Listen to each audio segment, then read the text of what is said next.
Hey everyone, and welcome to my Screenshot Saturday.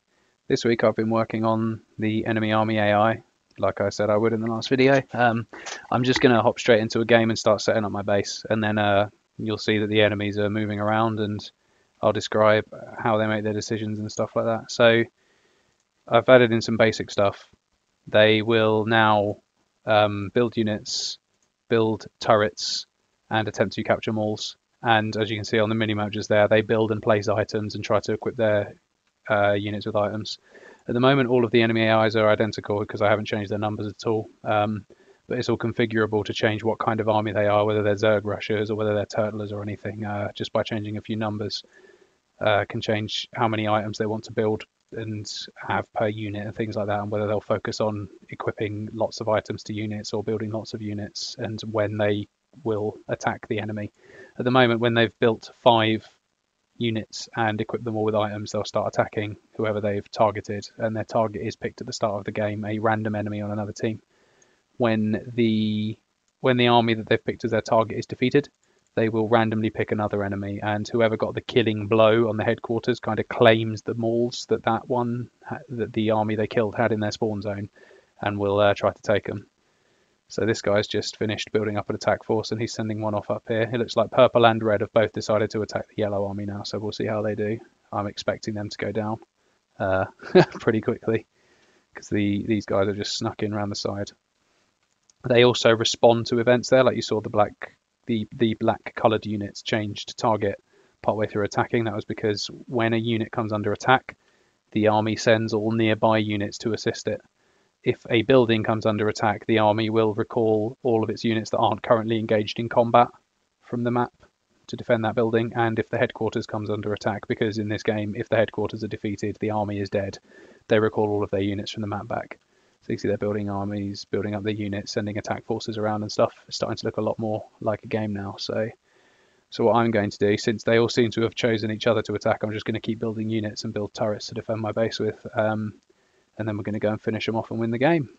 So yeah, this week it was a pretty exciting week. This is the closest to a game it's looked, obviously, because now they actually fight against me rather than me just running around and killing them all immediately. Oh. Looks like yellow's coming after me now because they've conquered the purple army. Okay then, bring it on. We've got enough turrets to defend us because they were so busy killing everyone else that we spent all our money getting our base defended.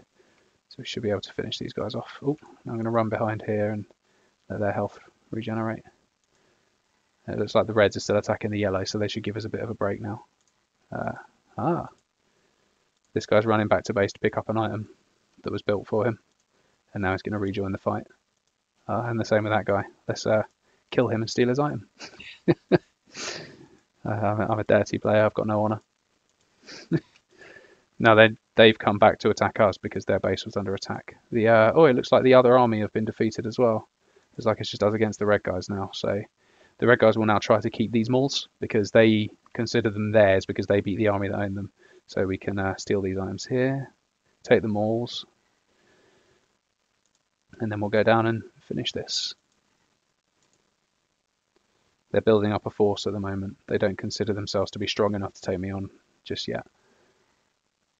But now we've started stealing their stuff, they probably will come after me anyway. Yeah, here we go. There we go. So let's try and avoid their turrets. Oh, I don't think we're going to be able to. So this could be quite a difficult one to win. Oh, the turrets know we're here, but we're not quite in attack range yet. Let's see if we can finish their base off before the turrets get us. Ooh, there we go. So as you can see, AI's in now. I'm going to make it a bit more complicated. There's their basic AI thinking loop that all sort of try to achieve certain objectives with unit numbers and building numbers and things like that. As I add more kinds of buildings and more kinds of units, obviously I'm going to have to make that a little bit more complicated. But at the moment, they try to accomplish goals of destroying the enemy, and they respond to threats and attacks and things. There's event-driven AI as well as the basic sort of AI loop that they go through. Yeah, it's really coming along. Okay then, that was a good week. I'll see you all next week.